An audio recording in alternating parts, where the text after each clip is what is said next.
everyone, welcome to Polytonics laboratory here. So in this video lecture we are going to conduct one of the experiment that is included in a Polytonics, right? So that itself is your UJT triggering circuit. So here you can see that this is synchronized UJT triggering circuit to turn on the SCR. Fine.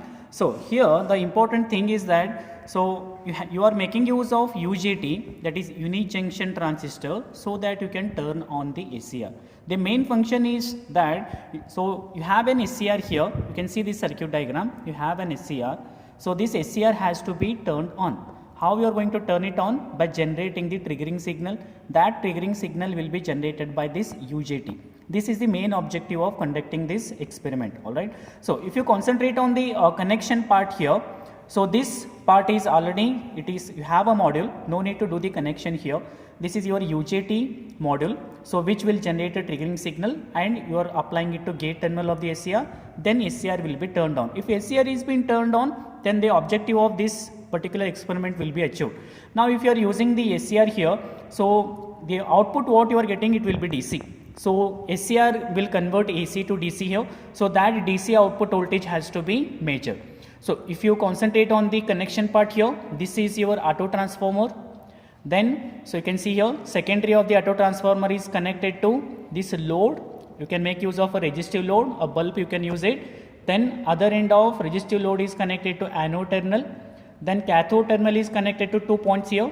So one is connected back to auto transformer, another end to bottom end of this pulse transformer. Fine. Now, so this gate terminal you have, so triggering pulse has to be given. So gate is connected to upper end of this pulse transformer. Fine. Now, after that you want to, once you convert AC to DC here, so in order to measure the DC output voltage across this load, you can connect a voltmeter across the load here. Then in order to look at the waveform that is being generated, you can make use of a CRO that can be connected through this differential module. This is the only part of the connection what you are doing in this particular experiment, right? So now you can concentrate here. So you need one auto transformer here. Auto transformer is available here. So why you are using the auto transformer? So that you can vary the input voltage. Fine. Then you need a isolation transformer. The reason why this isolation transformer is used is just because you want to provide protection to all the components that are used here. Therefore, isolation transformer is being used, which will isolate the input and output voltage. Now, this is the load, that is a resistive load which is being used, so that you can measure the DC output voltage across this load here. Then this is your UJT bit here. This part is the part of the connection, there is no need to do as shown in the circuit diagram. So here you can see that this is your UJT, which is been written here, unit junction transistor, which has one emitter terminal and two base terminal. At its base one terminal, this is B2 and B1. So here your triggering signal will be generated through this pulse transformer. Now it is been applied to the gate terminal of the SCR. So you have two pulse transformer here, either you can make use of this one or this one. Right now this part of the connection is being done, right? So whatever the connection you have observed, that connection is been, the setup is already available. Now let us concentrate on taking the output here. So taking the readings here.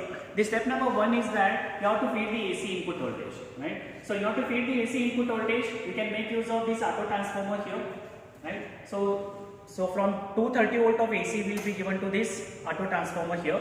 So you can vary that voltage here. So in order to measure this voltage, you can connect a multimeter, right? Now let me vary this auto transformer here. Step number one is that you have to feed the AC input voltage, right? So if I feed here, if I vary this input voltage, here you can see that, so required value of AC input voltage can be obtained. Now you can set to any value from 0 to 230 volts here. Now let me set it to 100 volts. You can set it to any value, right? So once it is been set to 100 volts, so this is your input voltage. So you can see the knob here, it is connected to AC. So you are getting 100 volts of AC input voltage, right? Now this is being fed to this UJT here, right? So that will be the input to this SCR also. Now this UJT, what it will do, it will generate a triggering pulse. That triggering pulse is being given to gate terminal of the SCR. Now SCR will be turned on. Now here you can observe that the output of this SCR, now it is been given to this load here. You can see the light is being turned on, means what? So this SCR has already received the triggering signal and it has converted AC to DC. So that DC output voltage can be observed here. You can see here. So the output voltage what you are getting is around 45 volts. Input is 100 volts. Output voltage, that is DC, you are getting 45 volts. Reason is being that, so this reduction in voltage from 100 volts to 45 volt is just because you are making use of only one SCR, that will be your half wave rectifier. You are using only one SCR. During positive half cycle it will conduct, during negative half cycle it will be turned on. So therefore efficiency of half wave rectifier, you know that it is 41%. Therefore, so we are getting voltage in terms of 45 volts, that is acceptable. So now what you have done, you have converted AC to DC. So you got the output voltage. Now if you are making use of SCR here, you can vary the firing angle, that you already know it. Vary the firing angle so that you can get a required value of this DC output voltage, right? Now here you can see that this is your firing angle. So once you do the connection, once you get the output voltage, you have to vary this firing angle. So that RC component what you have, that you can vary here. So go on varying this firing angle. You know the relationship that, so firing angle is inversely proportional to the output voltage, right? So you can keep it to two different positions here. You can keep it to minimum, medium and finally maximum. Now let me keep it to minimum here. If I keep it to minimum value, so here you can observe that the output voltage is reducing. Now it is 36.3 volts. Means what? Firing angle, if you increase it, output voltage will reduce. So you are controlling the output voltage. And even if you observe this bulb here, the intensity of the bulb is also reduced. Okay, similarly, this is the first reading. Then again you set it to medium value here. If I set it to medium value here, the output voltage again is reduced to somewhat 19 volts. This is what the output voltage, reduction in output voltage you can observe. Similarly, the bulb intensity is also reducing. Now if I keep it to maximum value, say 180 degree, so output voltage will be reduced. Okay, you can see the bulb is being turned off. So it means what? Output voltage is almost zero. Okay, ideally it will be zero, right? So these are the three readings what you are supposed to take. The first first step is that feed the AC input voltage. Once you do the connection, check the connections properly. Once you do the connection, then apply the AC input voltage. UJT will generate a triggering signal that can be applied to your SCR. SCR will be turned on, that your objective is achieved. Once that is been done, so SCR will convert AC to DC. That DC output voltage can be observed over this bulb here. The bulb will be turned on. Now once you get the DC output voltage, then that output voltage has to be controlled. By varying this firing angle now, go on increasing the firing angle, the output voltage will be reduced. So two or three readings you can take here. So keep firing angle to minimum value, medium value and maximum value. Take the corresponding value of output voltage. And if you observe this waveform here, right? So let me bring back this firing angle to 0 position. So bulb is being turned on here, and let us turn on this firing differential module.